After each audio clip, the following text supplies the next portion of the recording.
están? Bien, también. Bueno, hoy tenemos a Paco Taibo, dos aquí en la mañanera. Siéntense, porfa. Y está también la secretaria de Cultura, Claudia Curiel. José Alfonso ahora se pasó de allá para acá, que nos está acompañando. Y, por supuesto, Noemí Juárez, que como siempre, Mujeres en Historia los jueves. Antes de darle la palabra a Paco, vamos a darle la palabra a Laura Velázquez para que nos dé el resumen de los avances de la atención a emergencias, si les parece. Adelante. Buenos días, Laura. Muy buen día, Presidenta. Con el permiso de usted y conforme a sus instrucciones, me permito dar un informe de seguimiento a la atención de las emergencias en los estados de Hidalgo, Puebla, Querétaro, San Luis Potosí y Veracruz. Muy buen día para todos y para todas. Es muy importante mencionar, Presidenta, que el día de ayer ya se tuvo la oportunidad de entrar a todas las localidades que en su momento se vieron afectadas por sus caminos, por los accesos que no era posible llegar. Hemos llegado a la totalidad de las localidades por vía aérea o terrestre y hemos acercado a la población afectada alimentación, agua y servicios de salud. Sin embargo, la Secretaría de Infraestructura, Comunicaciones y Transportes continúa con sus labores en la rehabilitación de los caminos que resultaron afectados. En Hidalgo se lleva un avance de 120 caminos ya arreglados de 184. En Puebla, 29 de 32 y en Veracruz, 27 de 51. Un total de 197 caminos rehabilitados de 288 que fueron afectados. La que sigue, por favor. Respecto al restablecimiento del servicio de energía eléctrica, hay un total restablecido en los 5 estados del 99.75%. Es cuestión de días el restablecimiento en Hidalgo, que tiene un avance del 99.14%, y en Veracruz del 99.93%. En Puebla, Querétaro y San Luis Potosí está restablecido el servicio en su totalidad. Respecto a la limpieza en las escuelas, Presidenta, también hay un avance. La que sigue, gracias. Se tiene un total de limpieza concluida en 1,161 escuelas de 1,380. El avance es importante. En Hidalgo son 218 de 226, en Puebla 482 de 494 afectadas, en Querétaro 84 de 121, en San Luis Potosí 80 de 105 y en Veracruz 297 de 434 escuelas afectadas. Respecto al censo que ha realizado la Secretaría de Bienestar, se concluyen los siguientes resultados, Presidenta. En el estado de Hidalgo, 28 municipios censados con un total de 12,634 viviendas. En Puebla, 41 municipios censados con 11,513 viviendas censadas. En Querétaro, 8 municipios censados, 2,465 viviendas censadas. En San Luis Potosí, 18 municipios censados con viviendas censadas de 9,985 y en Veracruz, 26 municipios censados con el número de 53,300 viviendas censadas. El día de ayer ya dio inicio la entrega de los apoyos de bienestar. En la que sigue, por favor, se ha entregado un total de más de 314,944 despensas en los 5 estados. En Hidalgo, 56,049. En Puebla, 79,068. En Querétaro, 12,700. En San Luis Potosí, 42,450 y en Veracruz, 124.677. Cabe resaltar que seguirá la entrega de despensas y de agua y de comida caliente en lo que continúa la emergencia. En la que sigue, por favor. Asimismo, con el reporte de la Secretaría de Salud, se han aplicado 252.111 vacunas. En Hidalgo, 46.242, en Puebla, 76.654, en Querétaro, 17.301, San Luis Potosí, 23.678 y en Veracruz, 88.236. Para concluir, Presidenta, el informe es muy importante dar a conocer a la población y a los medios de comunicación que habemos aproximadamente 53.250 servidores públicos de los 3 órdenes de gobierno atendiendo esta emergencia en los 5 estados. Resalta evidentemente los servidores públicos de los gobiernos de los estados y municipios, de la Secretaría de la Defensa Nacional, de la Secretaría de Marina, Secretaría de Infraestructura, Comunicaciones y Transportes, Secretaría de Bienestar, del sector salud, de la Comisión Nacional del Agua y de la Comisión Federal de Electricidad, así como de la Coordinación Nacional de Protección Civil. Eso sería todo, Presidenta. Quedo a sus órdenes. Muchas gracias, Laura. A sus órdenes. Terminando la conferencia, voy a ir. Me voy a trasladar de nuevo a Veracruz hoy. Vamos a estar en Poza Rica y en Álamo. Y después vamos a Puebla. Vamos a supervisar o a verificar, a visitar para revisar las labores de limpieza que se están haciendo y también de entrega de apoyos. Ayer fue muy importante la entrega ya de los apoyos a la población. Recuerden que estamos entregando a través de Bienestar los apoyos en Veracruz, Puebla, Querétaro y San Luis Potosí. Y el domingo iniciamos en Hidalgo. Ese es el informe. Bueno, Paco.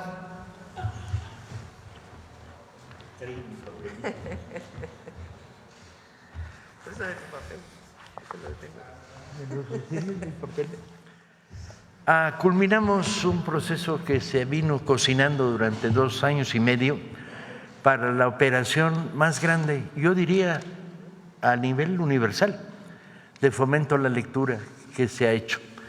Vamos a repartir 2,5 millones de libros regalados a adolescentes en toda América Latina.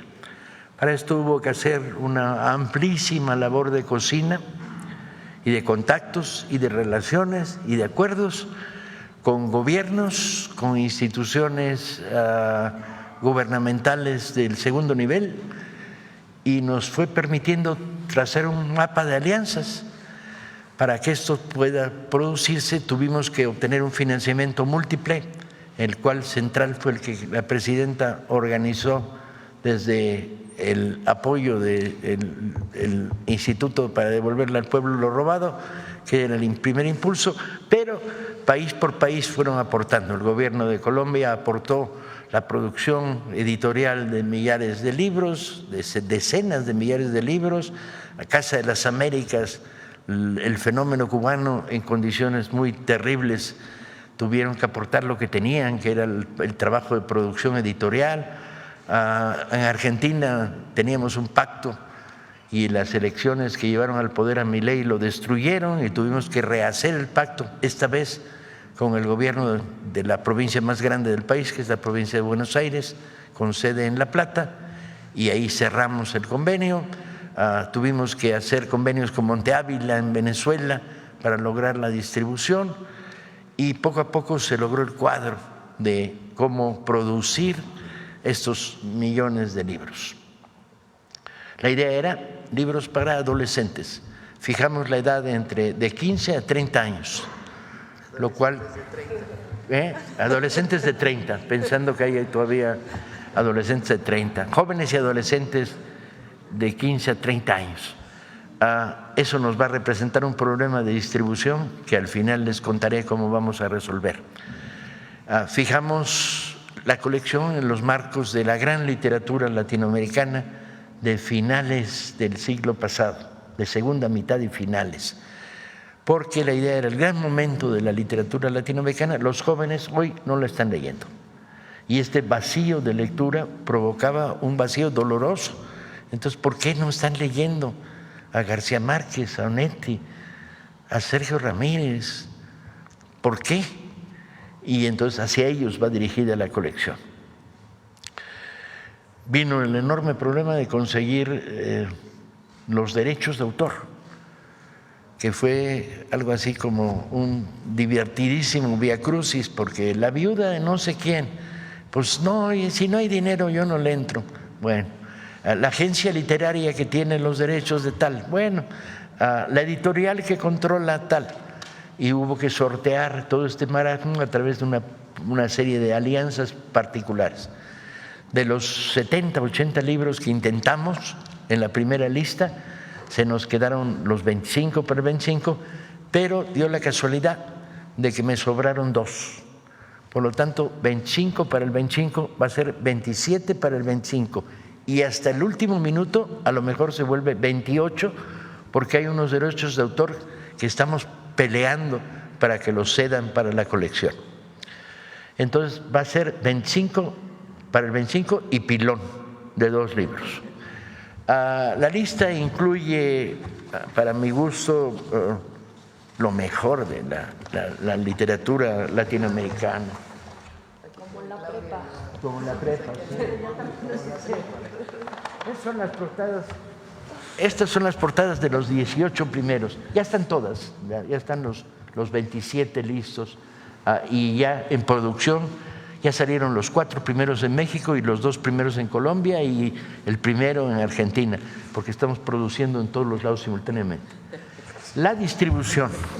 Bueno, aparte de lo que he mencionado, se suman a la distribución Uruguay, Honduras, todas las librerías del Fondo de Cultura en toda América Latina.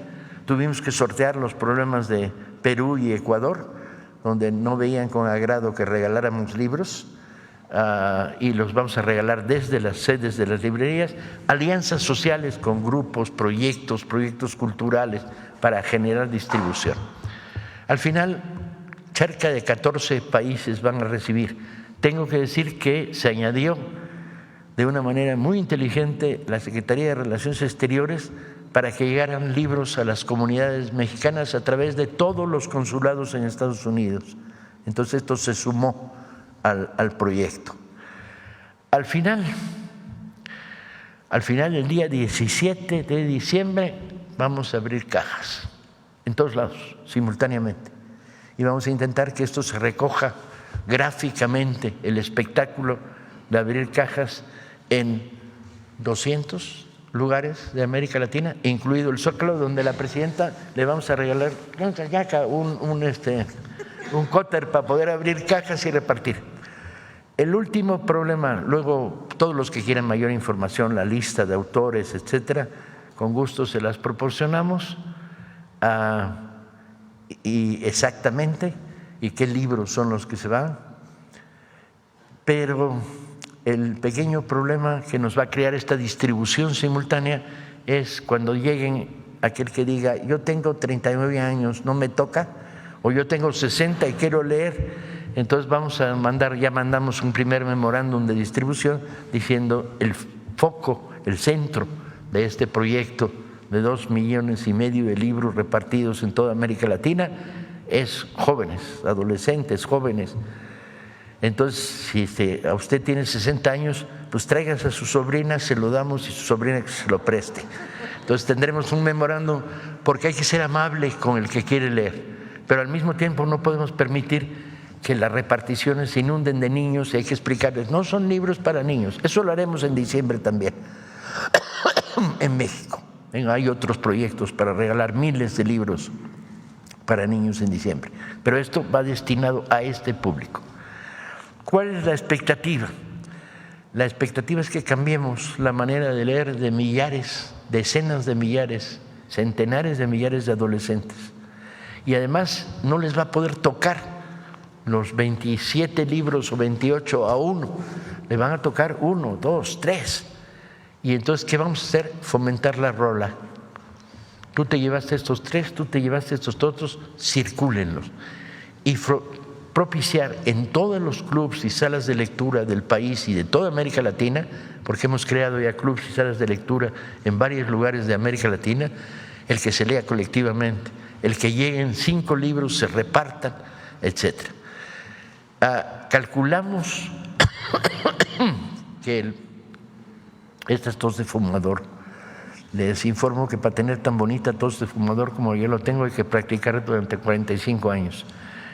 Entonces, calculamos que aunque empezamos el 17 de diciembre en el Zócalo, en la Plaza Central de La Plata, en Argentina, en Santiago de Chile, etcétera, etcétera, etcétera, estaremos repartiendo libros todavía, yo creo que hasta febrero, los últimos ejemplares que vayan saliendo de las imprentas. La dimensión, bueno, ha habido grandes proyectos, 21 para el 21 en México fue uno de los más grandes, el reparto de Los Miserables en Venezuela fue uno de los más grandes, la distribución cubana del Quijote fue uno de los más grandes, pero este es el proyecto más grande que yo conozca a nivel universal de fomento a la lectura. Hasta ahí, presidente. ¿Por qué no platicas de los libros? Practico de los libros. Tengo una lista, incluso tenía una lista, pero no es este el folder. La página del folder de veras.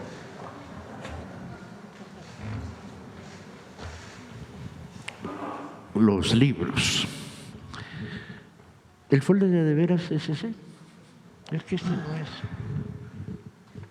Este es el mero. Y estos son los lentes de leer de cerca.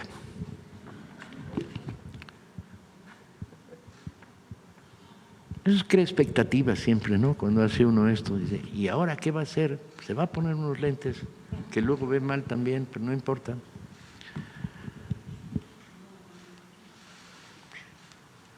Vamos a tener un texto de García Márquez perdido, que casi nadie debe recordar o conocer, maravilloso, sobre cómo empezó la guerra de Angola, un texto periodístico. Y tenemos que agradecer a la familia de García Márquez que llegara a nosotros. Vamos a tener una antología maravillosa del argentino Juan Gelman, que murió en México. Vamos a tener un libro de la chilena Nona Fernández que se llama Space Invaders, dedicado a jóvenes. Vamos a tener a Manuel Rojas, El vaso de leche. Vamos a tener los poemas de Raúl Zurita, el gran poeta chileno. Vamos a tener la poesía de Piedad Bonet, la mejor poeta colombiana. Vamos a tener una antología de poemas buenísima de Roberto Fernández Retamar, cubano. Vamos a tener un cuento largo de Miguel Donoso Pareja, ecuatoriano. Vamos a tener la historia prohibida de Pulgarcito, de Roque Dalton. Vamos a tener Requiem por Teresa, la gran novela del guatemalteco Dante Liano. Vamos a tener Vientos de Primavera, con prólogo de Elena Poniatowska, la gran antología de la poeta guatemalteca que tanto tiempo vivió en México, Alaide Fopa. Vamos a tener un libro de Miguel Ángel Asturias, premio Nobel. Vamos a tener Guerra en el Paraíso de Montemayor, que aunque fue muy conocido en México, no es conocido en el resto de América Latina. Vamos a tener Disparos en la Oscuridad, el libro sobre ideas ordaz de Fabricio Mejía Madrid. Vamos a tener los cuentos de Adela Fernández, los cuentos de Guadalupe Dueñas, mexicanas, y música concreta de Amparo Dávila. Vamos a tener El Zorro, un texto casi inédito de Sergio Ramírez. Vamos a tener Agua de José María Arguedas. ¡Wow! Vamos a tener Canto Villano de la poeta peruana Blanca Varela. Vamos a tener un libro excepcional que es lo que Galeano, Eduardo Galeano, uruguayo, escribió sobre el Che. Vamos a tener los cuentos de Mario Benedetti, vamos a tener una antología buenísima del venezolano Luis Brito, vamos a tener cuentos de Onetti, un libro de Luis Andrés Caicedo, colombiano, y por último un libro excepcional que se llama Mañana es lejos, del argentino Eduardo Rosenbach, 27, aunque a lo mejor damos la sorpresa y va a ser 25 más 3 pilones. Eso lo sabremos en las próximas horas del último intento que estamos haciendo. Y la participación, bueno, ahí está todo, digo, ahí debería estar todo, de los países que participan, tiene cada uno de ellos una situación particular. De acuerdo a lo que pusieron para el proyecto, es los números que les tocan para regalar en sus países. Está bien bonita, está bien, todavía estoy impresionado de lo que nos salió.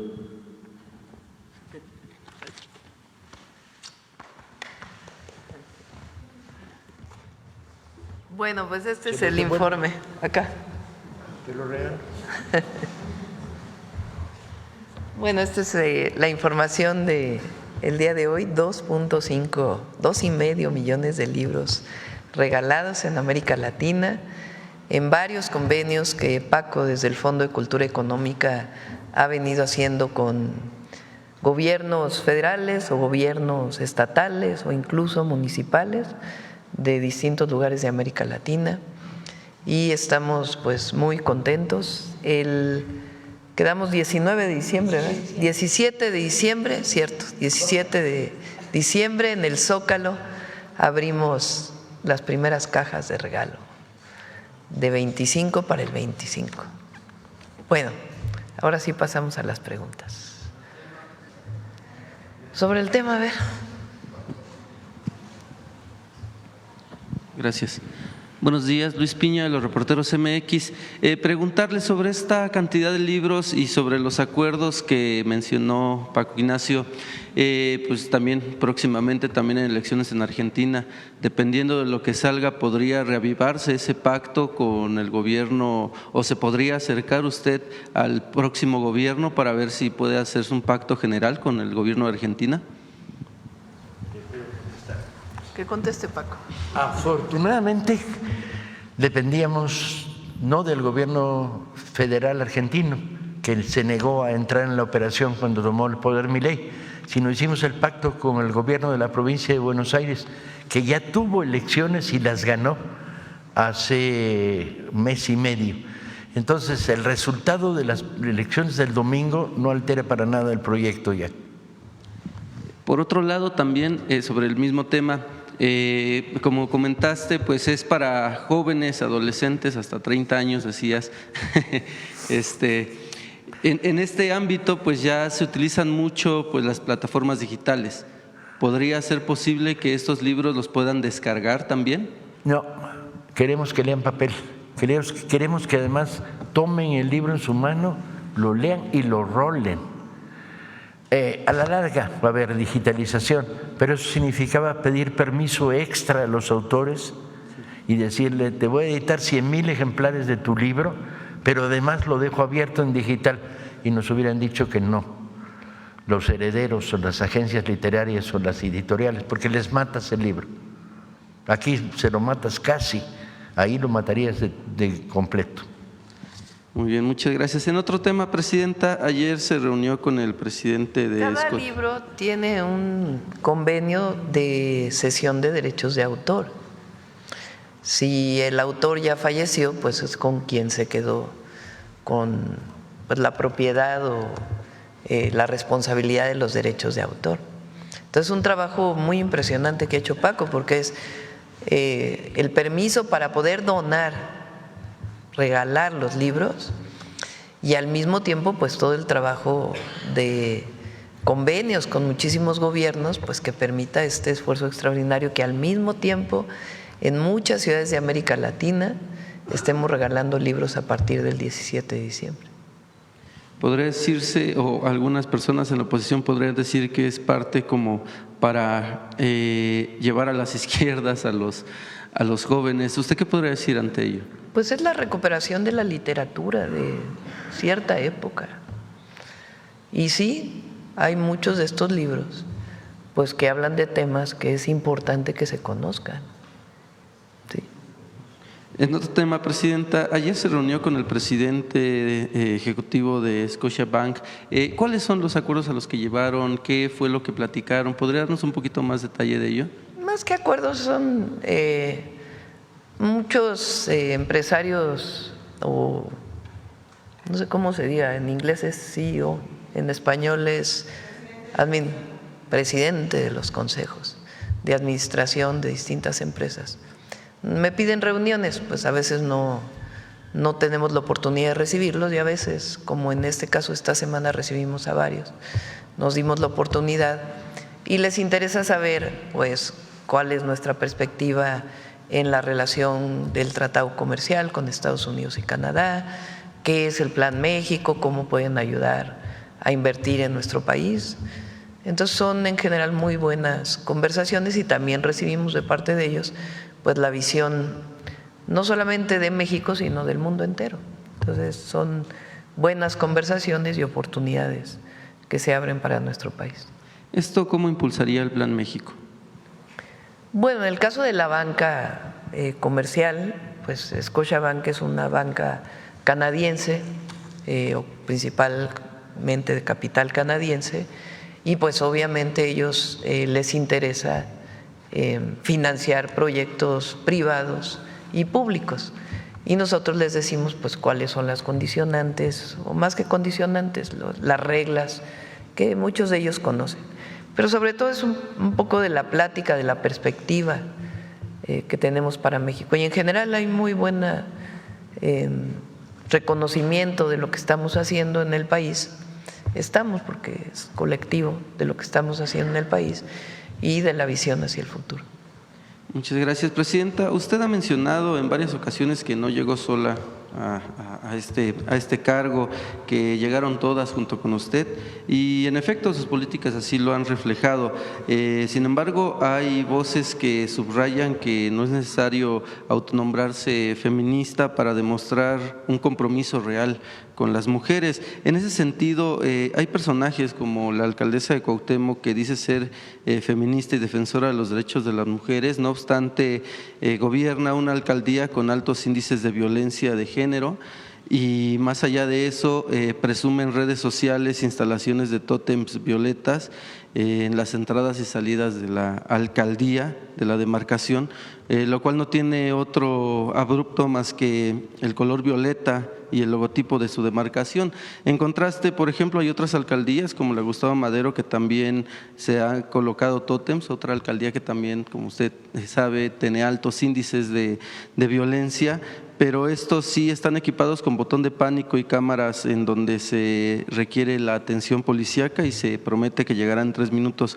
Mi pregunta es, ¿qué opina de este tipo de acciones que parecen más una promoción personal que una verdadera atención de seguridad a las mujeres? Y en contraste, ¿qué mensaje o recomendación le daría usted a las autoridades locales sobre el uso responsable de los recursos públicos para atender realmente la violencia de género?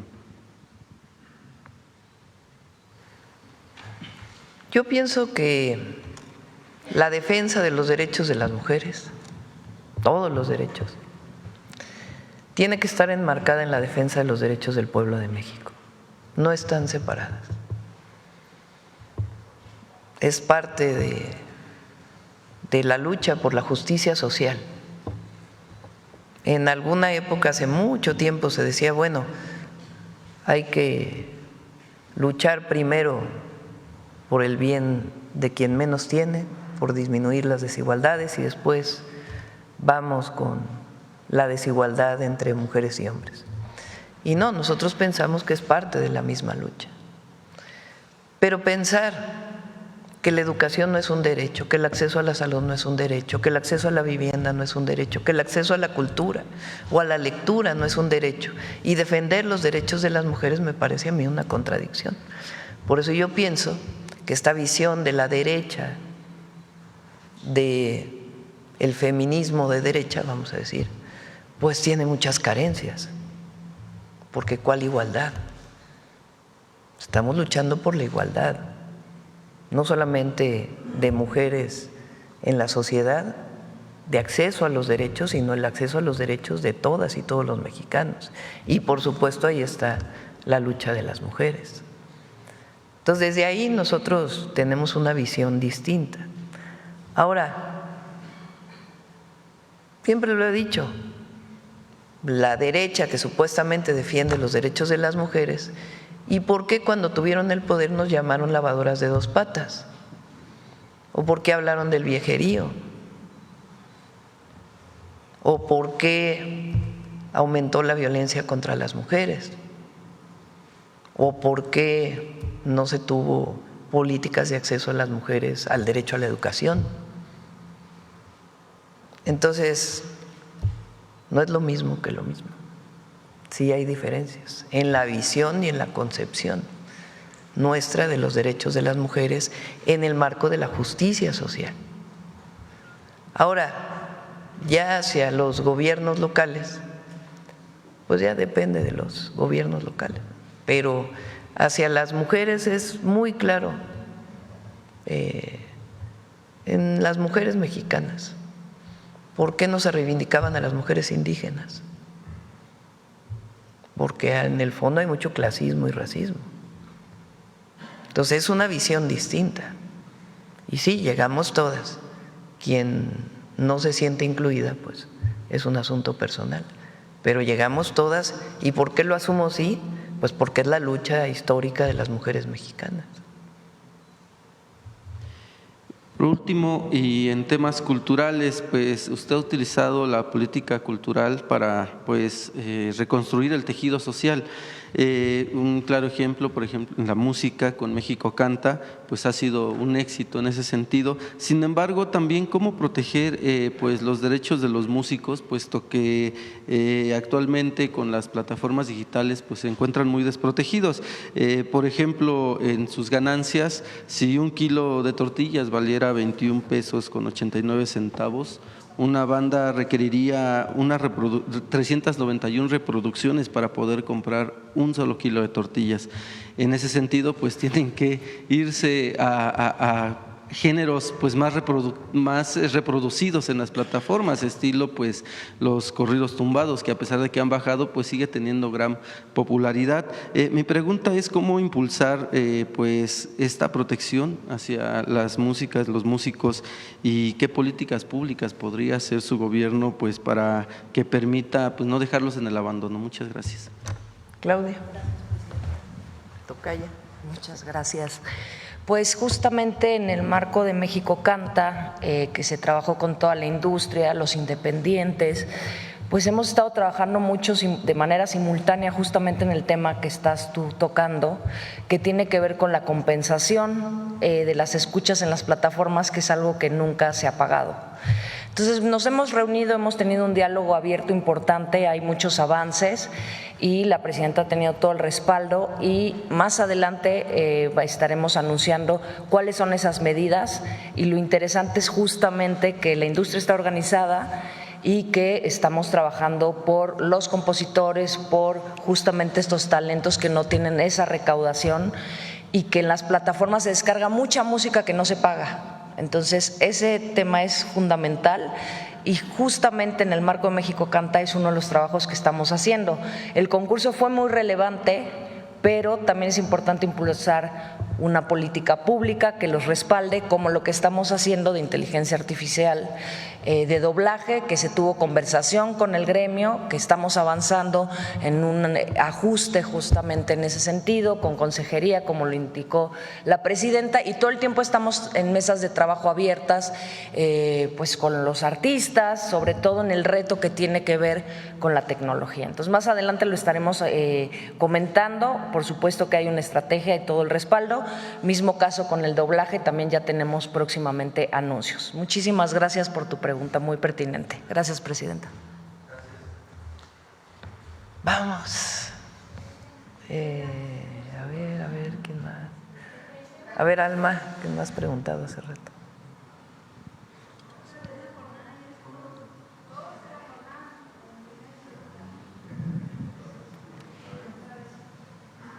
Presidenta, yo quisiera pedirle su opinión sobre este reportaje de Reuters en el que habla de cómo se ha venido dando lo del huachicol fiscal e inclusive que menciona a una empresa con sede en Houston que ha jugado un papel clave en operaciones para que la compañía Intanza, con base en Monterrey, y que se cree fachada del cártel Jalisco Nueva Generación, ingresara combustible de contrabando a México.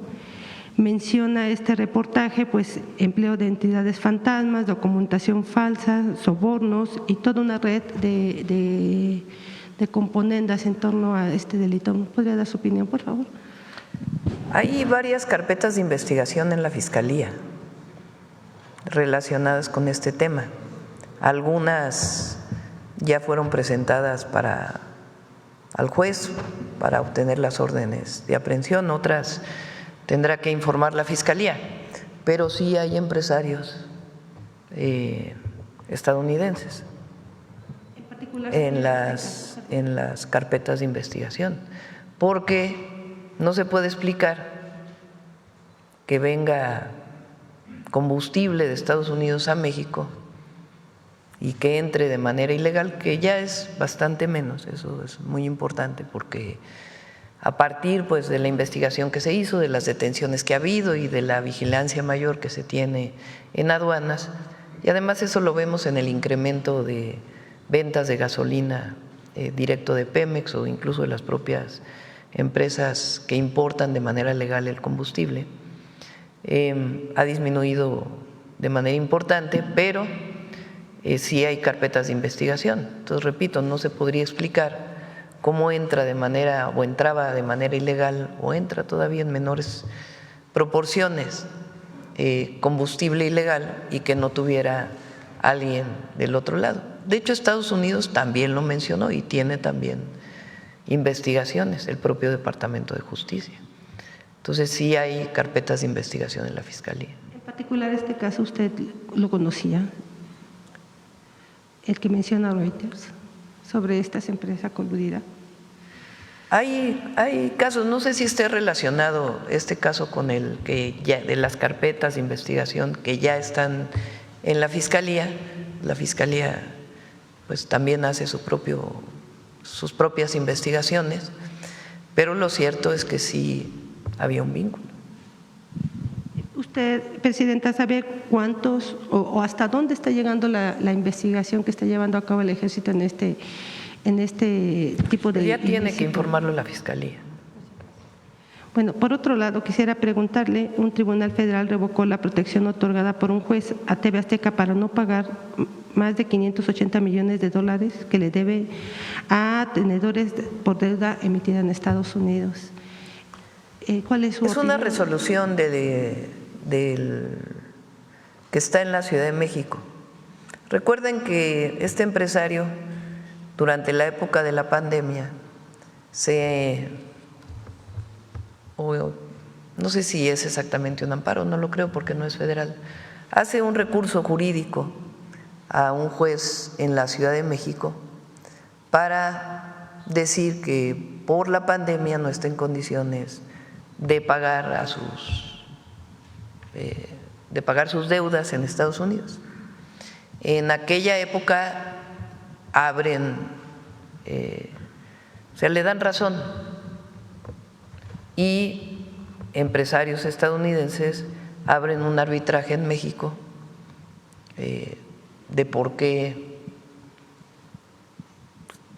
opina el Estado mexicano referente a esto. El día de ayer, digamos que lo que hacen es revisar nuevamente el caso y decir, pues no, ya no tiene razón, sí tiene que pagar, porque una cosa es la pandemia y otra cosa es ahora. En pocas palabras, ese es seguro va a sacar al rato un tuit diciendo que no es cierto, pero ese es el informe que nos dieron de lo que está ocurriendo. Todavía tiene otros procedimientos también en los tribunales de la Ciudad de México. ¿Y cree que corran la misma suerte? ¿Perdón? ¿Cree que corran la misma suerte? Pues tienen que resolver en los siguientes días, semanas, sobre este tema. de resolver en sentido contrario, pues entonces ya no es válido, digamos, la controversia, el arbitraje que… ¿Por qué? Porque ya se resolvió de parte de estos juzgados. ¿Ya tiene fecha para la cita con los acreedores? Estamos esperando a que se resuelva este tema, a ver cómo resuelve el Tribunal de la Ciudad de México para tener esa reunión. Le pedí a la Procuradora Fiscal y al Secretario de Hacienda pues que sean ellos quienes atiendan a quienes nos pidieron esta reunión. Por mi parte, solo preguntarle su opinión también. Bueno, pues hay un nuevo frente en el Pacífico, bombardea a Estados Unidos a 2 supuestas narcolanchas. Finalmente es el Caribe, es Latinoamérica. ¿Usted qué opina de toda esta embestida? Si México tiene también que tomar alguna protección en particular. ¿Qué opina de todo esto, por favor? Bueno, pues obviamente nosotros no estamos de acuerdo. Hay pues leyes internacionales de cómo tiene que operarse frente a una presunto transporte de droga de manera ilegal o armas o en aguas internacionales. Y así lo hemos manifestado al gobierno de Estados Unidos y públicamente. Está bien, calificativos como los que se han estado utilizando últimamente entre presidentes, pues el calificativo que usa el presidente Trump contra el presidente Petro, ¿usted está de acuerdo en ese tipo de lenguajes? Pues cada quien tenemos nuestras formas de enfrentar, digamos, algún debate internacional, ¿no? O en la relación con Estados Unidos. Nosotros hemos elegido, en primer lugar, la defensa de nuestros mexicanos, de nuestros compatriotas en Estados Unidos, y hemos elegido, defendiendo nuestros principios, nuestra soberanía, un esquema de diálogo franco con el gobierno de los Estados Unidos, buscando un acuerdo. Esa es, digamos, la manera en que nosotros hemos trabajado, sin renunciar nunca a nuestros principios de soberanía, libre determinación y autodeterminación del pueblo de México. Incluso modificamos la Constitución para fortalecer el sentido de soberanía en el artículo 40 de la Constitución frente a cualquier intervencionismo o injerencismo. Pero bueno, pues cada presidente tiene su estilo, ¿verdad? Entonces nosotros hemos establecido ese mecanismo. Presidenta, perdóneme que añada una pregunta más. Últimamente el Congreso pues ha estado en mucha controversia, que si festejan bailes, que si un diputado se va a jugar pádel y así está votando, en fin. Usted ha hablado en otras ocasiones, en otros momentos en cuanto a la oposición, pues que hay que tener sensibilidad. ¿Lo mismo haría en este caso para la Cámara de Diputados? ¿Qué es exactamente? Es que no. Pues que en este momento de la emergencia y que estamos viendo que en el Congreso, pues, por ejemplo, hay diputados que están jugando mejor, como el diputado Cuauhtémoc Blanco, que se va a jugar pádel y que a través de ya que lo definan los diputados. Y también pues en la Cámara de Diputados que están haciendo bailes. Lo dije el otro día, que los diputados pongan sus reglas. El otro día me preguntaron si estaba de acuerdo con que siguieran reuniéndose a distancia. Pues que lo defina la Cámara de Diputados, ¿no? ¿Cuál es su manera de trabajar? Gracias. Vamos a ver, la compañera, y luego vamos para acá. Muchas gracias, Presidenta. Yaret Arciniega, de Revista Fortuna. Presidenta, hace unas semanas o unos meses en Revista Fortuna leímos en el proyecto de la Ley de Ingresos que se establecía algunas, si había donaciones por parte del sector editorial, se habría de reducir algunos pagos de impuestos. No sé si esto se salvó en la ley de ingresos y preguntarle a Paco Ignacio cuáles fueron las características también para seleccionar estos libros que se van a regalar y por qué no se incluirían más autoras mujeres dentro de esta selección. Paco. El tema, ¿te acuerdas que el que te pregunté ayer de lo de la destrucción de libros y luego por qué no hay más mujeres autoras? Porque la generación del boom, que fue la que elegimos, era una generación muy mayoritariamente masculina. Entonces, ahí hubo que cortar. De todas maneras, el número de autoras es grande que participan, porque tuvimos que ampliar un poquito, eran aún autores de la época del boom literario, los años 60 del siglo pasado, y lo alargamos hasta los 70. Pero los criterios para elegir el libro, los criterios es, hicimos una primera lista de 70 y tantos autores, consensuada entre todos los equipos del Fondo de Cultura en México y en toda América Latina, todas las filiales. Les dijimos, ¿qué libro quisieras leer si fueras un joven de 15 o 30, entre 15 y 30? ¿Qué libro quisieras leer de autor latinoamericano? Y nos dio una lista de 70 libros. A partir de ahí empezamos la gestión de los derechos. Cada libro fue una batalla diferente. En algunos lugares fue muy sencillo, el autor dijo sí, desde luego, en la casi mayoría de los casos nuestros socios en la operación o nosotros dimos un pequeño adelanto al autor, pero como no hay regalías porque el libro se regala, no es un pago único y muy pequeño, que era simbólico sobre todo.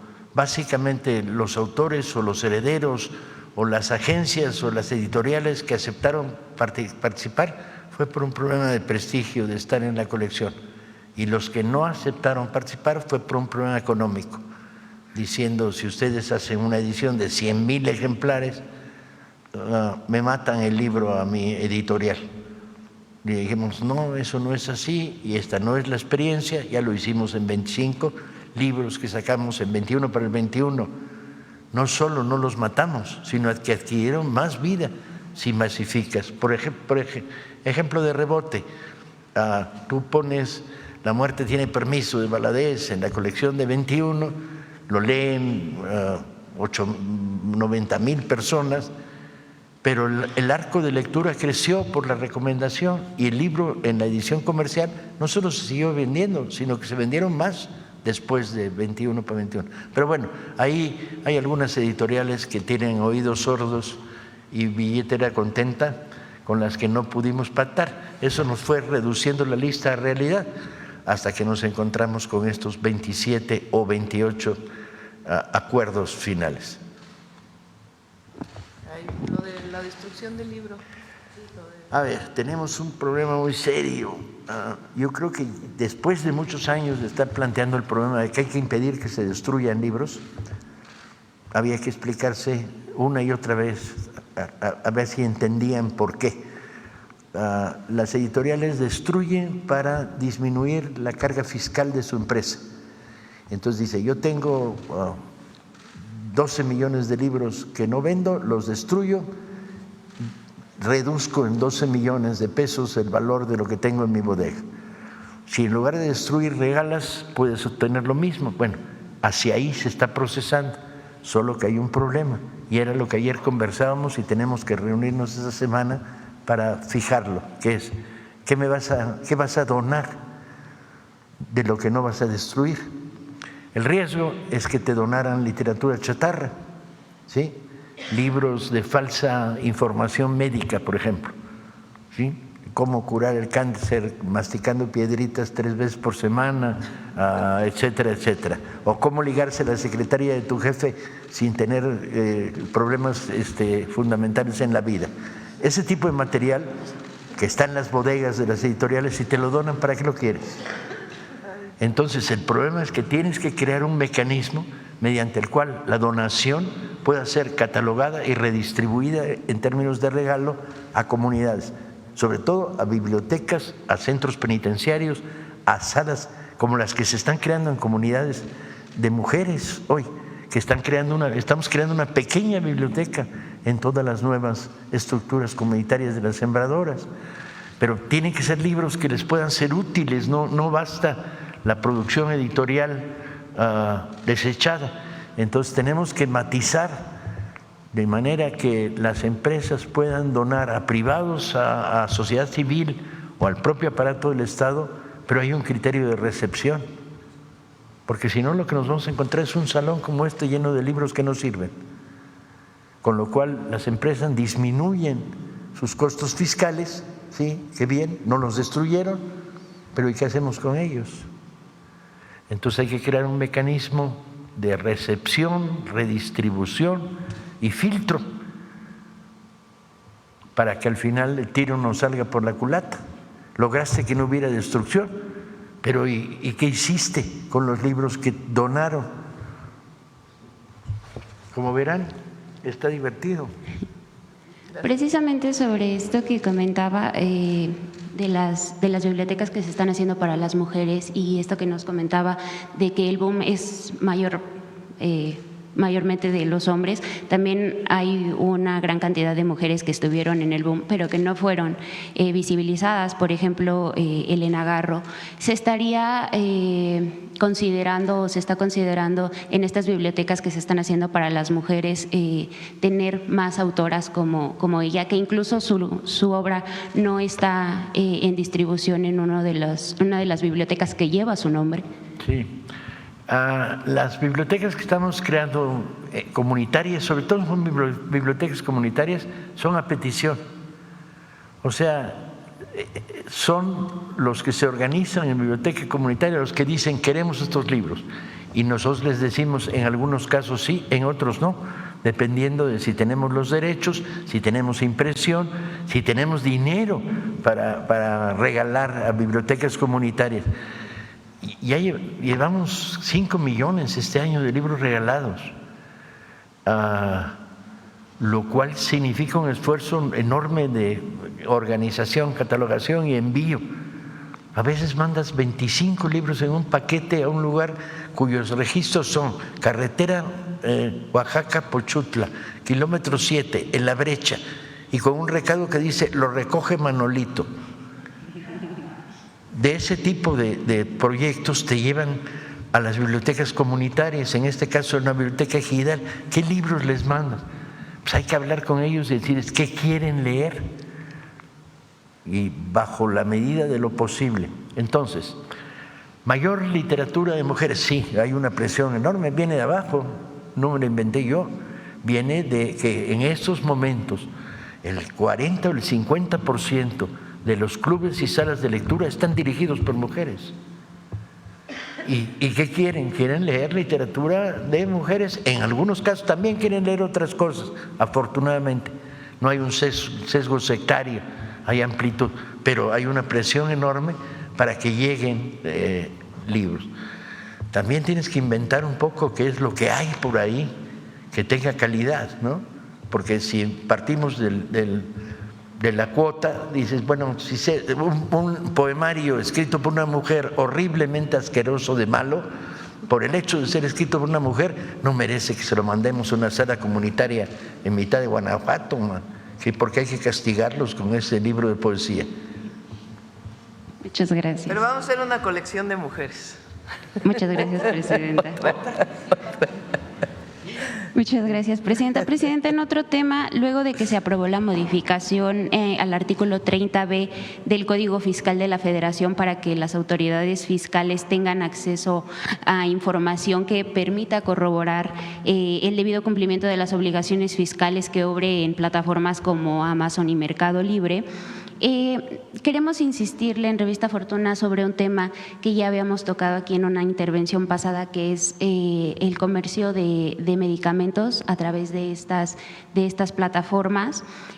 Porque estamos pues frente a un riesgo sanitario y esta nueva disposición tributaria podría ser vital para frenar este problema, porque pues resulta que la Comisión Federal para Protección de Riesgos Sanitarios no solo estaría perdiendo pues la trazabilidad de la custodia para pues el adecuado transporte y almacenamiento de estos medicamentos, sino que también pues los mexicanos estarían en grave riesgo al tratar de atender algunas enfermedades.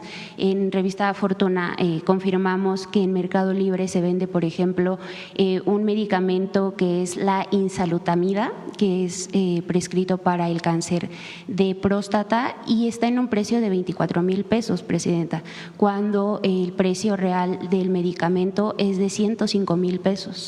Nosotros consultamos a algunos expertos en el sector farmacológico y nos decían que pues esto nada más podría deberse a dos factores: o son robados incluso al sector público o son medicamentos falsificados.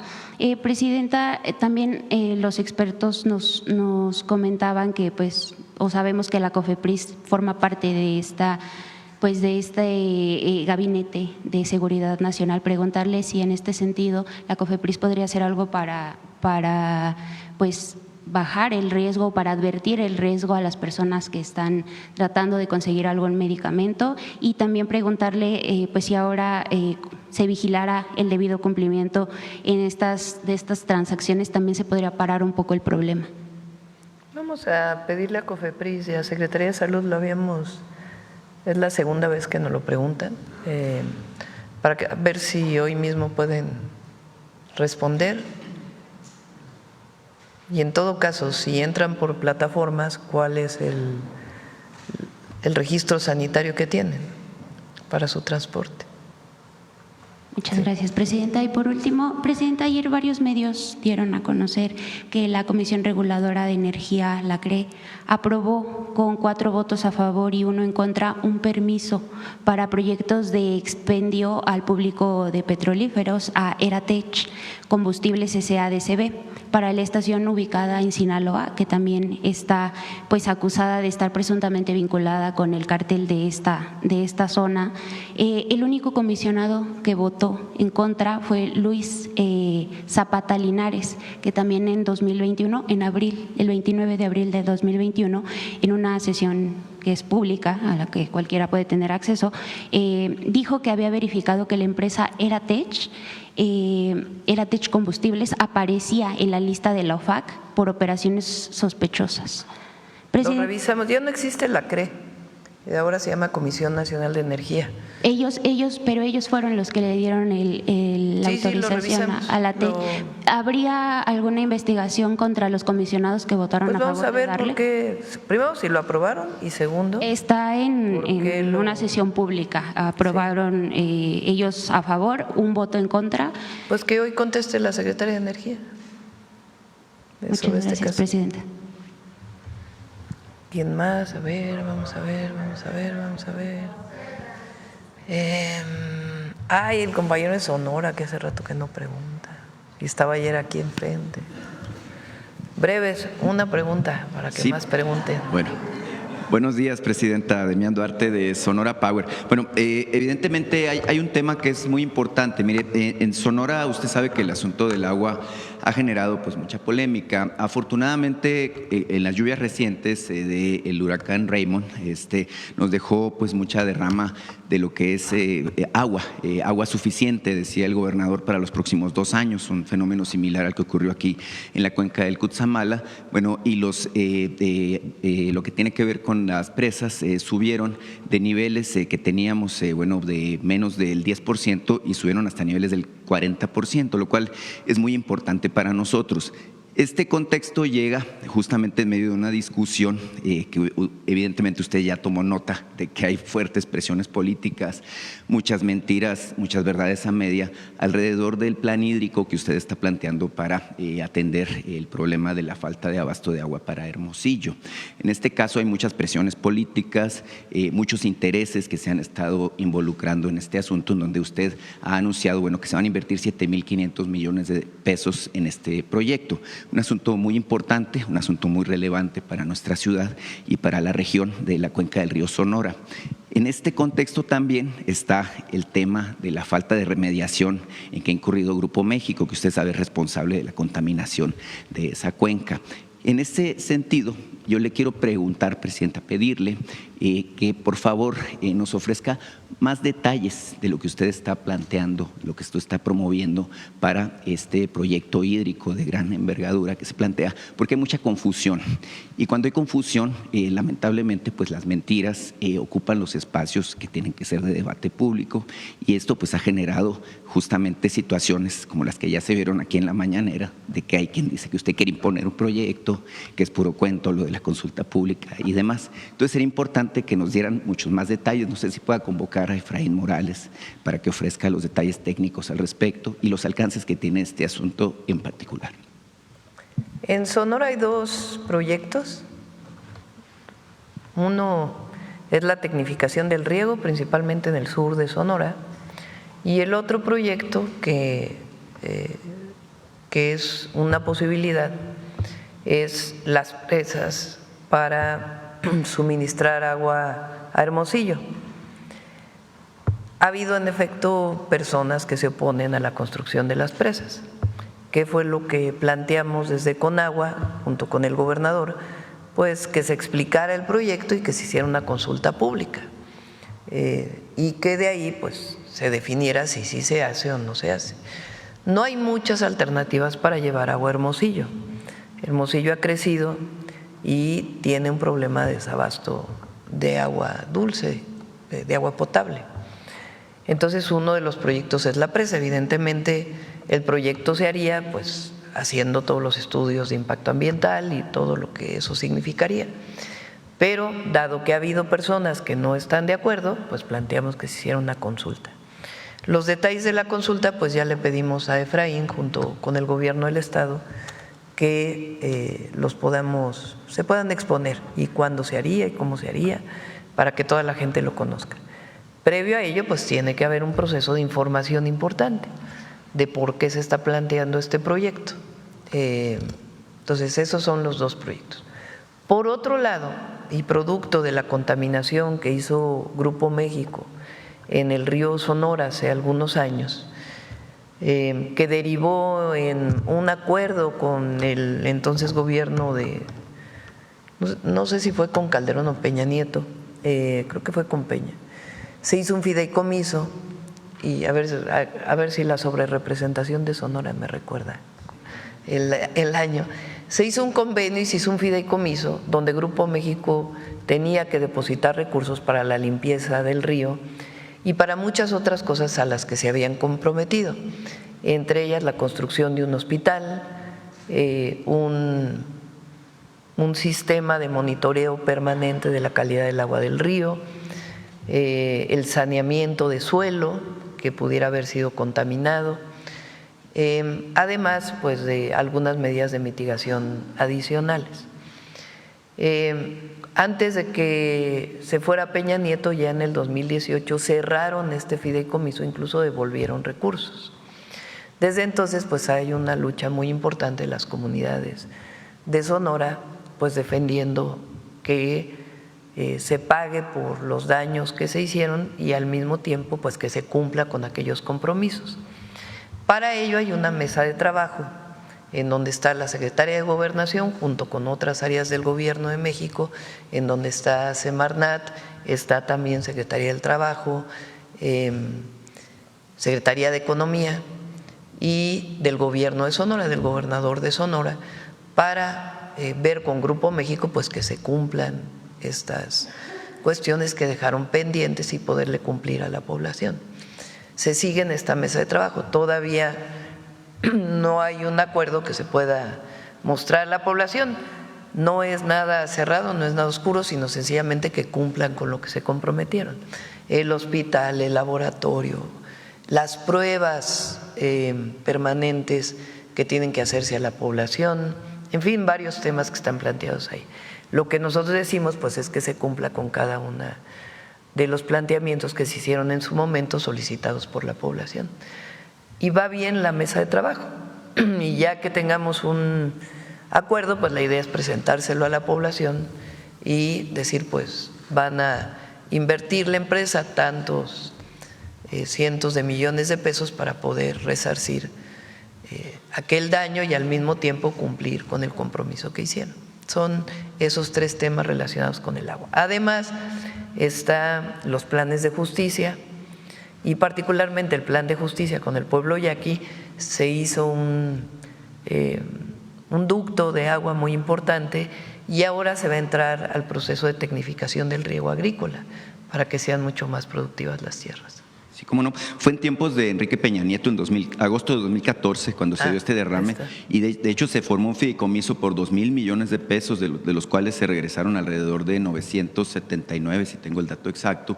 Pero incluso hay una queja de los pobladores del río Sonora al respecto. Mucha gente que ni siquiera vivía ahí recibió dinero de ese fideicomiso. Es inexplicable que se haya regresado, puesto que no se terminó con el trabajo de remediación.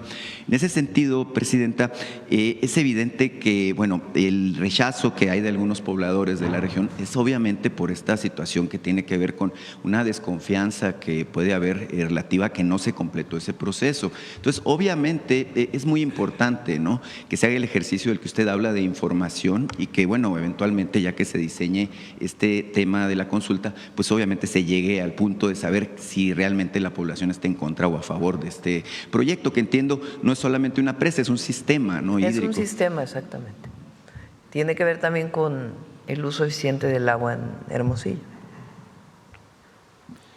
Bueno, muchas gracias. Bueno, atendiendo a su petición de una sola pregunta, nada más le quiero hacer un apunte muy rápido. Es que el viernes empieza la Serie Mundial de Béisbol y usted ha sido promotora constante del deporte y de la participación de los mexicanos. Con los Azulejos de Toronto juega un mexicano de Tijuana, Alejandro Kirk. Simplemente, pues yo lo que quiero es poner de manifiesto que los mexicanos, no nada más en el fútbol, sino en muchos deportes, están en el más alto rendimiento, en el más alto nivel. Entonces, desearle suerte ahí al compatriota de Tijuana. Muchas gracias. Muy bien. ¿Del mismo tema? No, vamos mejor porque ya vamos por otro lado. A ver. Sí, la próxima semana va a venir. Él va la próxima semana, por eso estamos esperando, la próxima semana va a Estados Unidos a reunirse con la secretaria de Agricultura del gobierno de los Estados Unidos.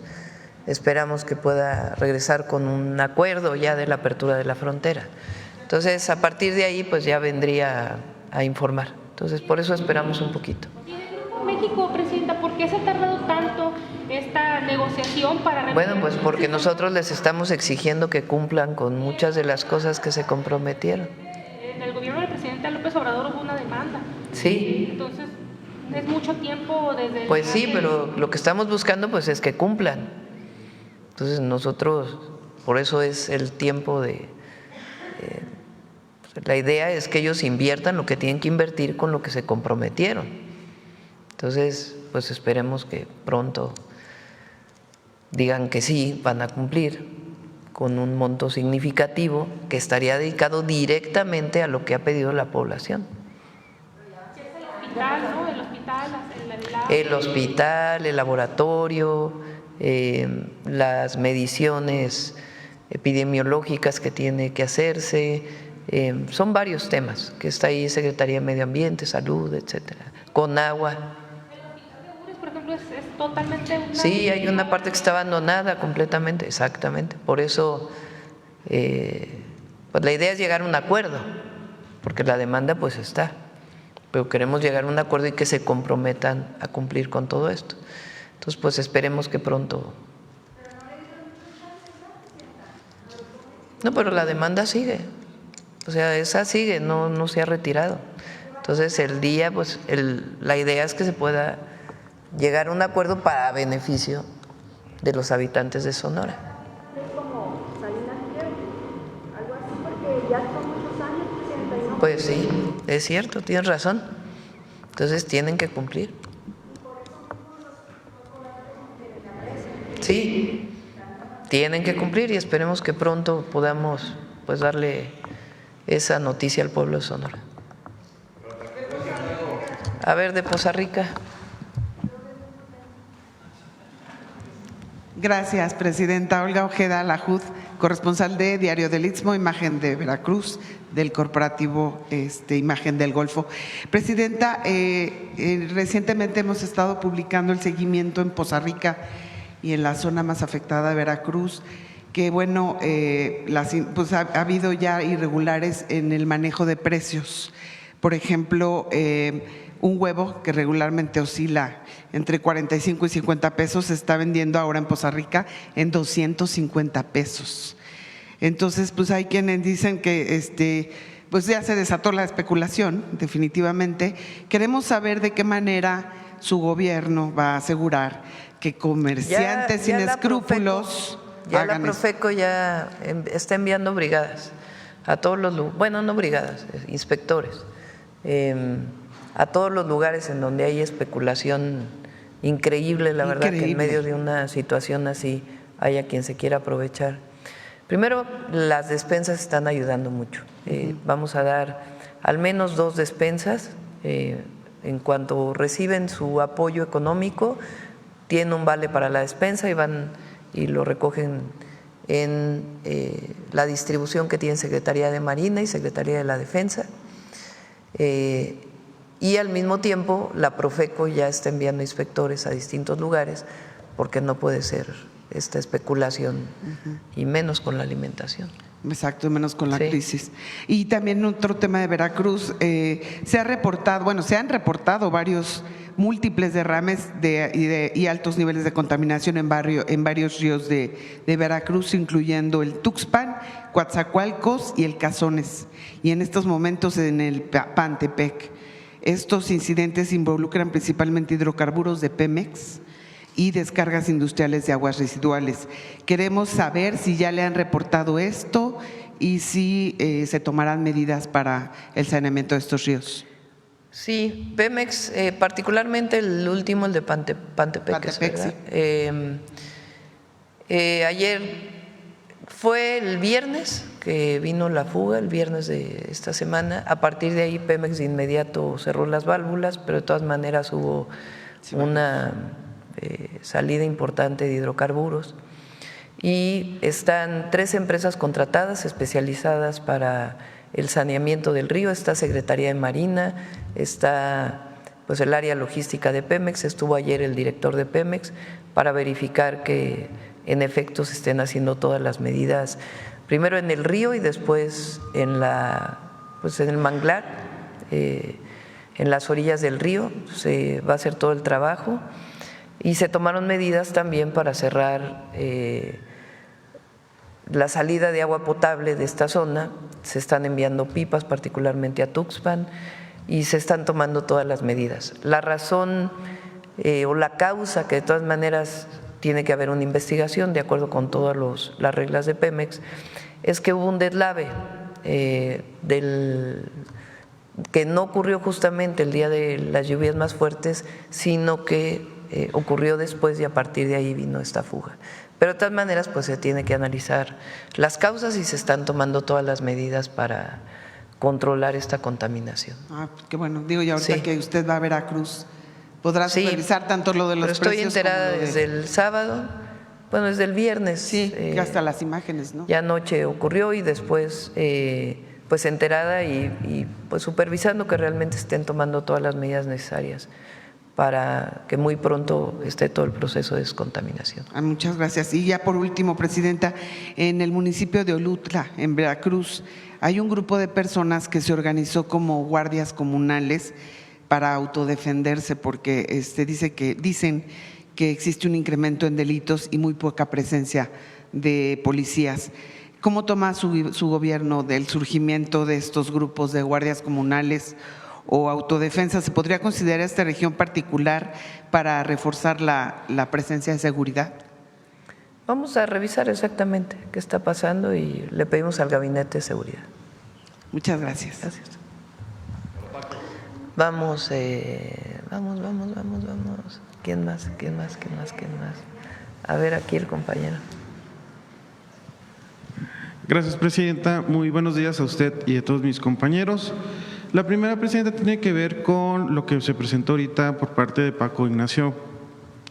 Habló algo muy importante, pero no me presenté. Juan Fierro, del periódico tiempo.com.mx y puentelibre.mx de Ciudad Juárez.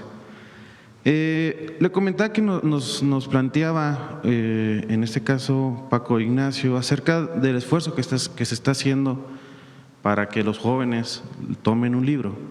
Sin embargo, también una de las cosas que se está utilizando mucho por parte de los jóvenes y que influye mucho en este problema es el uso de las pantallas, los celulares, las tablets. Ya se han hecho por parte de algunos países e incluso en algunos estados esfuerzos para prohibir el uso de esta tecnología en las escuelas. Aquí mi pregunta, Presidenta, es si usted coincide o si ya ve necesario el prohibir las tablets o celulares en las escuelas, precisamente para evitar pues alguna distracción diferente a estudiar, pues. Más que distracción, hay un problema asociado a las redes sociales y al lo que le llaman scrolling, no sé cómo se dice en español, el que esté uno pasando todo el tiempo, que salió en TikTok primero y luego en otras redes sociales, que uno ve 3 segundos y después le sube a la pantalla digitalmente y viene otra imagen y otra imagen y otra imagen y otra imagen. Y hay muchos estudios del impacto que esto puede tener sobre todo en los niños o las niñas y los niños y en los adolescentes, por un lado. Por otro lado, todo el tema de la búsqueda del me gusta, la necesidad de aprobación a través de las redes sociales en competencia con otros usuarios, más muchas otras cosas que tienen que ver con patrones de belleza, con patrones que se han impuesto a lo largo de los años. Entonces tenemos un grupo de trabajo donde está Secretaría de Educación, jóvenes, está la Secretaría de Ciencia, porque incluso relacionado con lo que ocurrió en el CCH Sur, pues tiene que ver con muchos fenómenos que se están dando.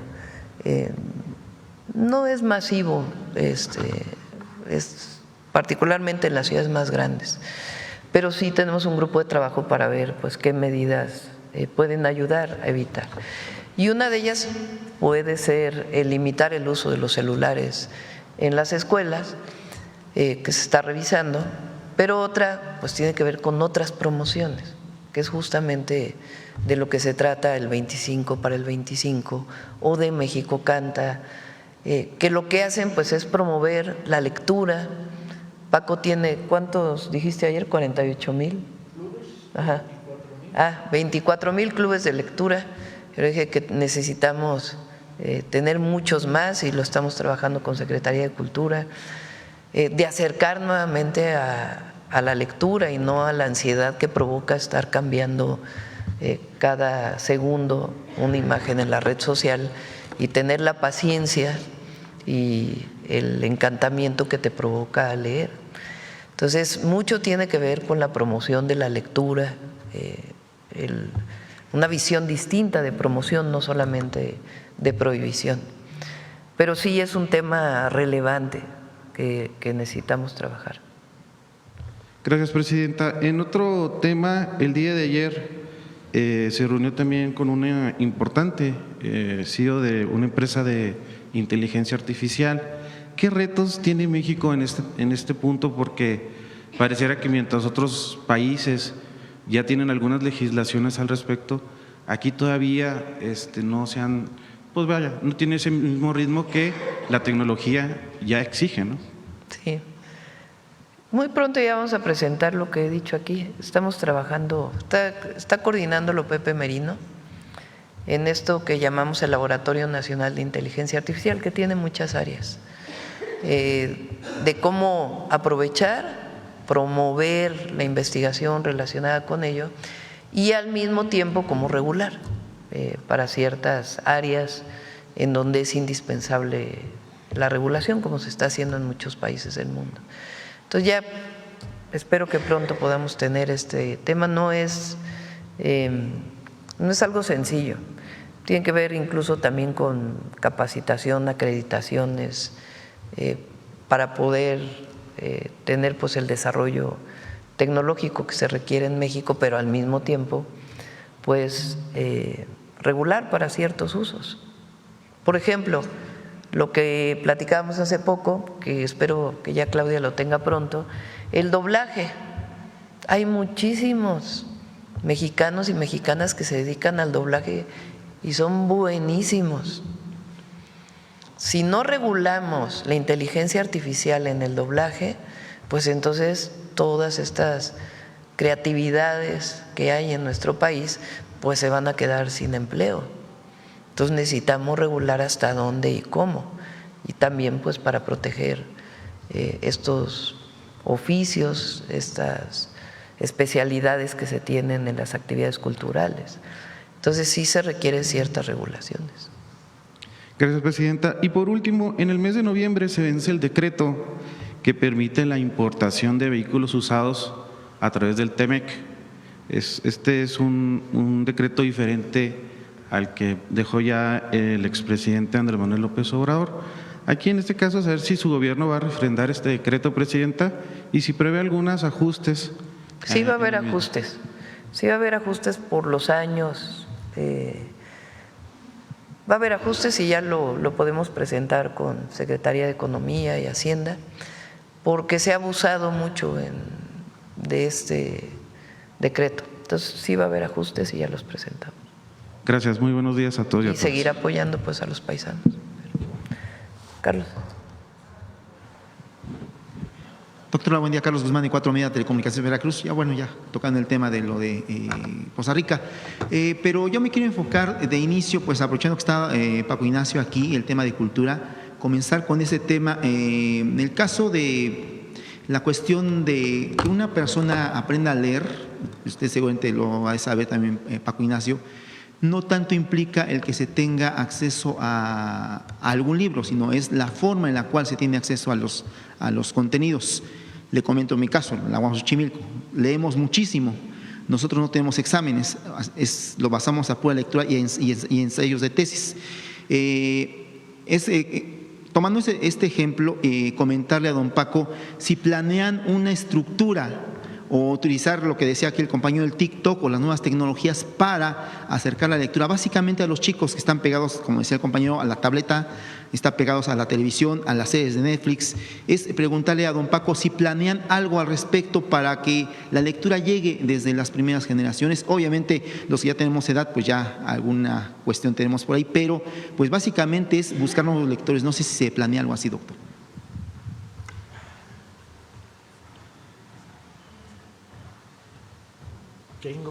Tengo que confesar que yo hago TikToks habitualmente y que uno de los grandes elementos que estamos generando no es la batalla contra el celular, sino la batalla contra la frivolidad en el celular y usar que a través del celular llegue un cuento, llegue la poesía, o sea, tratar de utilizar los desarrollos tecnológicos y el área de diversión de un adolescente, convertirlos en áreas creativas. Donde más hemos tenido éxito es entre los niños. Hay cientos y miles de clubes de lectura dedicados a infancia, porque la reacción es casi inmediata. Y estamos trabajando en lógicas de colaboración con enseñanza básica, con el INEA, porque el problema es donde encontramos núcleos alfabetizados, el problema es que leen después de haber sido alfabetizados. Y entonces hay que tratar de encontrar materiales. Pero hacia la infancia el fenómeno es enorme. Y estamos usando todos los elementos habituales de la parafernalia que un adolescente usa en su tiempo libre para divertirse. ¿Qué tanto? Porque esa es la gran batalla, es cómo utiliza el tiempo libre y cómo lo utiliza de maneras muy banales y muy blandengues y ausentes de profundidad y superficiales. Y entonces dar el salto a través de la curiosidad para que se acerque a la literatura o a la lectura te permite hacer retorno. El gran problema es si están dándole un celular durante 20 minutos, si son capaces de identificar un poema de Garcilaso y jalárselo, o simplemente están informando que acaban de cruzar una calle y en la esquina. La batalla contra la banalidad en el consumo del tiempo libre del adolescente. Y ahí la batalla es volver a llevar de una manera provocadora el mensaje. Leer es muy divertido. Leer no es aburrido, leer no es terrible, leer no es castigo, leer no es examen. Es un universo diferente. Leer es apasionante, leer es divertido, leer es revolucionario, leer es transformador. Y ese mensaje tienes que llevarlo de maneras muy provocadoras, que es lo que estamos haciendo en todo el contacto que tenemos prácticamente todos los días con comunidades de jóvenes en escuelas. ¿Funciona? Sí, a veces. A veces ganas batallas. A veces estás trabajando para un sector que tiene cara de palo, le entra por este lado y le sale por este y no le queda nada en medio. Incluso hay una técnica en el adolescente para generar cara de palo, que es así. Y impedir un fenómeno de comunicación, bloquearse ante esto, bloquearse. Y tienes que tener mucho cuidado, porque si desarrollas proyectos autoritarios, fracasaste. Si llegas con el mensaje de tienes que leer, tienes que… No, un adolescente lo peor que le puedes decir es tienes que, sale corriendo por la misma puerta. Tienes que llegar con métodos muy provocadores, y hemos usado todo, desde llegar a una normal para decir los que han leído a Neruda ligan más, y se hace un silencio en la sala y de repente se oyen unos y al final escuchas una voz que dice ¿qué dijo de Neruda? ¿Qué Neruda? Tienes que traer la provocación en el mundo adolescente para lograr curiosidad y reacción. Es bien complicado, pero yo diría que hemos avanzado muchísimo, muchísimo. ¿Cuántos muchísimo? Vaya usted a saber. Perdón por lo ecléctico, pero… Gracias, Paco. En segundo tema, doctora, ayer hubo la comparecencia de Omar García Harfuch en el Senado de la República. Tocó varios temas, entre ellos lo del tema que mencionaba usted de la FGR, que está en investigación del tema del huachicol fiscal en ambos lados de la frontera, pero algo que nos llamó particularmente la atención fue la respuesta que le dio a lo que es la oposición respecto a la estrategia de seguridad. Él mencionaba de que es, si no mal recuerdo, medible y plausible los resultados de la estrategia de seguridad. En este contexto me gustaría consultarle, doctora, ¿en qué puntos se podría reforzar lo que es la estrategia de seguridad de cara a lo que es el segundo año de su administración, doctora? Pues la estrategia está funcionando. La estrategia está dando resultados. Y el objetivo pues es seguir con los 4 ejes. Atención a las causas, ahí les comenté, lo vamos a informar ya pronto. Vamos a hacer más actividades para los jóvenes en algunos municipios en particular. Centros, les llamamos centros comunitarios de alto rendimiento, México Imparable, en reconocimiento al México Imparable que fue presentado aquí por Lorena y Estrella. Vamos a recuperar una buena parte de las bibliotecas, pilares de los que hicimos en la ciudad, recuperarlos para distintos lugares de la República, y también el trabajo de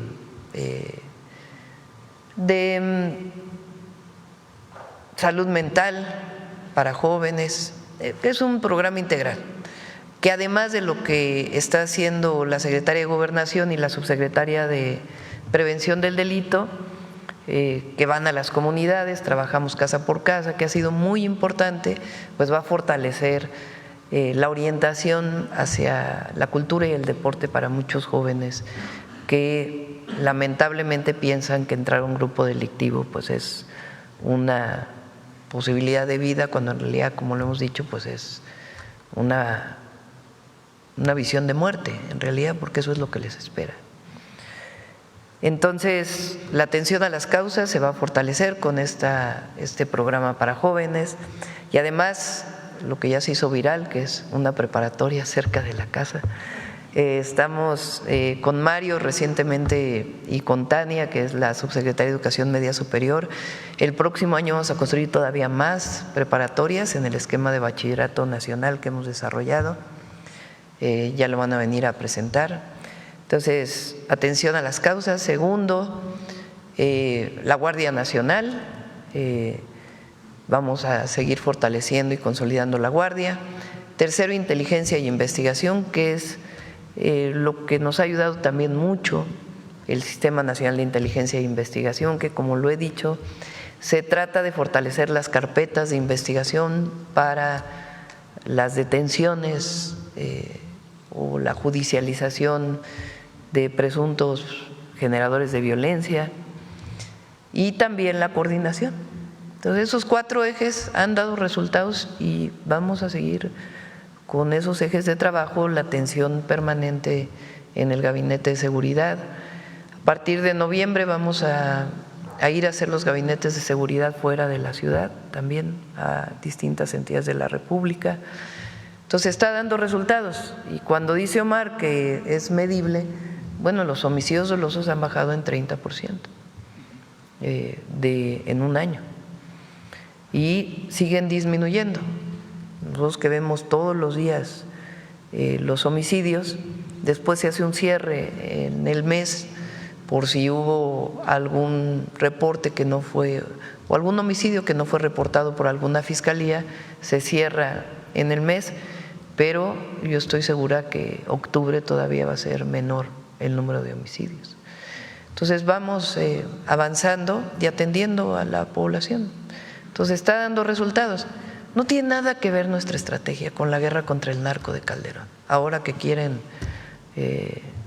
esta nueva, supuestamente el relanzamiento del PRIAN, porque son el PRIAN, aunque digan que no son el PRIAN. La guerra contra el narco no había judicialización de nada, todo eran ejecuciones extrajudiciales. Eso fue la guerra. La guerra quiere decir permiso para matar. Y eso fue lo que impulsó Calderón y eso es lo que nos llevó a años y años y años de incremento en la violencia y fortalecimiento de los grupos delictivos. Entonces, la visión del humanismo mexicano es completamente distinta. Es la atención a las causas y al mismo tiempo el cumplimiento de la ley, la cero impunidad. Y nos está dando resultados y va a dar todavía más resultados. Ya para no colgarnos mucho, 2 temas que le quiero consultar, doctora, no preguntar, consultar. Que nos comente de la gira de este fin de semana, va a ser aquí en el centro del país, pero mucha gente tiene expectativas sobre un tema. El tren México-Toluca, el tren insurgente, que ya funcione. Hay mucha gente que viene de Toluca, de Sinacantepeque, de toda esa parte del Lerma, que hace hasta 2 horas en lo que es en el tráfico en esa parte. Finalmente, ¿se tendrá fecha después del recorrido que haga el fin de semana para que este tren funcione? A eso vamos no es el sábado o el domingo, ¿verdad? El sábado vamos a Hidalgo. Hoy salimos para seguir atendiendo y revisando la emergencia. Vamos a Veracruz, mañana vamos a Hidalgo, el sábado vamos a Chalco, vamos a tener una reunión en el Estado de México del programa de la Zona Oriente y vamos a inaugurar en Chalco la nueva sede de la Universidad Nacional Rosario Castellanos. Recuerden que en los 10 municipios me comprometí a una preparatoria más y una universidad. Entonces vamos a inaugurar la de Chalco en el Estado de México y el domingo vamos en efecto al recorrido de Santa Fe a Observatorio del tren El Insurgente. Y ahí la idea es que se inaugure en diciembre. Sin embargo, nos van a dar toda la información de las pruebas que se tienen que hacer. Ya la obra civil ya está terminada y están en obra algunos finales de la obra electromecánica y luego hay muchos detalles en los trenes que tienen que ver con señalización, con puesta en marcha de los sistemas de control. Entonces esa parte que tiene que garantizar la seguridad del uso del tren están todavía en la realización de pruebas. Entonces ya el domingo nos van a decir cuándo terminan las pruebas, pero sí, en efecto, la obra civil está terminada y hay algunos detalles en la estación y el recorrido pues ya lo vamos a hacer de Santa Fe a Observatorio. Y ya finalmente, doctora, usted cuando estaba como jefa de gobierno le consultaba mucho el tema sísmico. Usted impulsó la creación de la red ECOS, que ha funcionado muy bien en la cuestión de coordinación entre lo que es el Servicio Sismológico Nacional, el CIRES, todas las instancias que coordinan lo que es el tema de la alerta sísmica. Antier hablaba del tema de la alerta climática, que se va a buscar impulsar a través de esta plataforma que es, bueno, se le conoce como Cell Broadcast, usted la de conocer en el tema del inglés. Esta comenzó, si no mal recuerdo, en Israel con el tema de la cuestión de las guerras, pero se convirtió ahora a lo que es la alerta sísmica en México con el ingeniero Juan Manuel Espinosa del CIRES, que ellos la perfeccionaron, ahora pues obviamente la alerta climática, pero platicaba usted de esta alerta que podía ser a fines de año, que ya se tendrían celulares, y la gente que la creó, entre ellos la gente de Pepe Merino, nos comentaba de que se tienen polígonos, que básicamente se podría comprender en polígonos, haga de cuenta, si va a haber una afectación, lluvia importante en la Ciudad de México, en Iztapalapa, se alerta lo que es a los celulares que están ubicados en esa zona de Iztapalapa específicamente, y al resto se le excluye por obvias razones.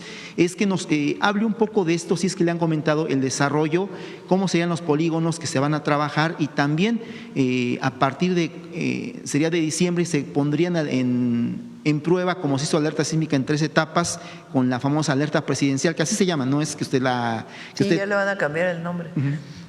Que usted hable, que diga se va a llamar así. No, es un protocolo internacional. Que nos hable un poco de eso, doctora, porque es muy importante este tema para evitar cosas como lo que pasó obviamente en Veracruz, en esa zona de la Huasteca.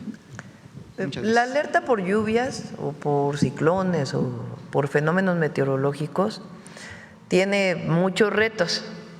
El reto tecnológico de avisarte en el celular, una vez que ya se hizo lo del sismo, no es tan complejo. Se podría hacer muy pronto, incluso en noviembre podría empezar a funcionar. Sin embargo, nosotros ya conocemos, pues la meteorología no es una ciencia exacta, son pronósticos, es la probabilidad de lluvia. Entonces es muy importante que el protocolo de qué mensaje mandas y cómo lo mandas esté establecido. Y también cómo mejorar los pronósticos. Entonces el martes tenemos una reunión con un grupo de científicos que nos van a ayudar a eso, porque tú puedes lanzar una alerta de que pues tú tomas medidas en tu vida cotidiana, si te dicen va a llover muy fuerte mañana, se esperan tantos milímetros, y luego no ocurre. Entonces, ¿cómo mandas esta información? La probabilidad de que ocurra una lluvia es decir, el protocolo de lo que dices, cómo lo dices y la probabilidad que tenga de que ocurra, pues también tiene que ver con el mensaje que estás enviando, ¿verdad? En el caso de sismo, pues se envía una vez que ocurrió el sismo, como son las alertas sísmicas que hay en la Ciudad de México. Entonces ese protocolo de qué va a decir el mensaje y cómo enviarlo, pues también es muy importante, no solamente el envío del mensaje. Entonces eso es lo que está trabajando Conagua, el meteorológico, Rosaura Ruiz está en eso para poder, y Pepe Merino, para poder establecerlo. Nuestra idea es que esto puede estar a finales de este año, para que ya puedan empezarse a hacer algunas pruebas. Y en efecto, si así como está establecido por el meteorológico en qué polígono hay la probabilidad de lluvia, pues ahí se estaría informando. ¿Por qué es fácil hacerlo? Pues por las antenas de los teléfonos, que está establecido en ciertos lugares. Entonces, sí lo vamos a hacer, pero queremos hacerlo bien. Entonces, por eso se está trabajando. Hay un grupo de trabajo para eso. Bueno, ya cerramos. Hoy viene Mujeres en la Historia. Mujeres en la Historia, vamos. Aquí voy. Permiso, Presidenta.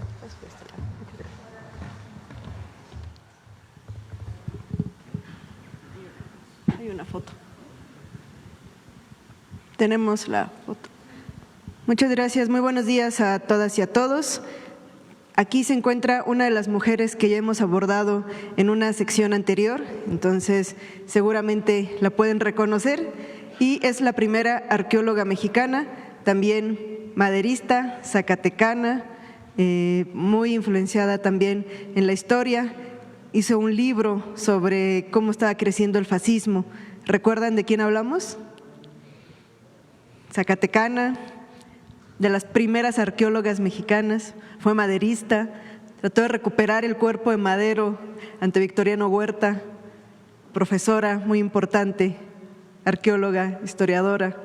Hablamos de hacer la tarea. Vamos a hacer después de Eulalia Guzmán. En esta foto tenemos a Eulalia Guzmán y quiero recuperar un fragmento de un texto de Eulalia. Dice: los europeos no habían comprendido el mundo al que llegaron. Cito: no pudieron o no quisieron penetrar con simpatía el íntimo pensar y sentir del hombre, objeto de su conquista, ni menos comprender el sentido de su cultura, en su totalidad y en sus variados aspectos. Interpretaron lo que veían y oían conforme a su propia mentalidad y acomodándolo todo a las propias formas de su cultura y juzgándolo todo a la luz de sus propios ilimitados conceptos, con una tendencia a subestimar cualquier manifestación de cultura y del individuo mismo. Pero hubo una artista, una mujer, que no subestimó y trató de comprender la cosmovisión indígena. Ella fue Rina Lazo. Y queremos dedicar la sección de hoy porque hoy es un natalicio, 23 de octubre. Conozcámosla. Rina Melamé Lazo Guasem fue una pintora y grabadora guatemalteca que formó parte del muralismo mexicano. Nació el 30 de octubre de 1923 en la ciudad de Guatemala y llegó a México en 1946 con una beca para estudiar en la Escuela Nacional de Pintura, Escultura y Grabado, La Esmeralda. Cuando aún no cumplía 6 meses de estancia en México, Diego Rivera la invitó a colaborar en el mural Sueño de una tarde dominical en la Alameda Central. Rina Lazo comenzó así su trabajo artístico, preparando pigmentos, transfiriendo bocetos, pintando la naturaleza, la vestimenta de los personajes y otros elementos que requerían mucha habilidad. Rina Lazo se adentró en la historia del pueblo mexicano porque consideró que hay que penetrar en la cultura de un país para pintarlo, para sentirlo, para expresar lo que uno quiere de ese país. A su llegada a México, Rina Lazo conoció también a Arturo García Bustos, alumno de Frida Kahlo. Pronto iniciaron una relación que duraría más de medio siglo, compartiendo anhelos artísticos y políticos. En 1949, Rina pintó Los 4 Elementos, su primer mural individual. Ese año, decidió incorporarse al Partido Comunista Mexicano, en el cual militaban otros artistas que, como ella, pensaban que el arte debía tener un contenido social y crítico. Por encargo del Partido Comunista Mexicano, Rina elaboró murales en Temixco, Morelos, y en Atencingo, Puebla. En este último, retrató los abusos sobre campesinos y obreros locales por parte del empresario norteamericano William Oscar Jenkins, quien envió soldados para frenar la conclusión del mural. A principios de la década de los 50, volvió a participar con Rivera en el mural El agua, origen de la vida sobre la tierra, en los mosaicos del Estadio Olímpico Universitario de la UNAM y en el mural del Hospital La Raza, en donde pintó las hierbas medicinales prehispánicas, de acuerdo con el manuscrito de Martín de la Cruz de 1552. En 1953, Rina regresó a Guatemala con su esposo Arturo García Bustos, quien había sido contratado para dar clases de grabado. Al año siguiente, Rina pintó el mural al fresco Tierra Fértil, demostrando la influencia que el muralismo mexicano había tenido en ella. Durante su estadía en Guatemala, Rina frecuentó grupos de escritores, artistas y periodistas comunistas. Ahí conoció a Ernesto Guevara y Nicolás Guillén. Además, apoyó a la izquierda guatemalteca. Sin embargo, en 1954, Guatemala sufrió un golpe de Estado auspiciado por la CIA, tras lo que Rina regresó a México. Ayudó a Rivera a pintar el mural de denuncia, La Gloriosa Victoria, en donde fungió como modelo y como asesora sobre la intervención en Guatemala.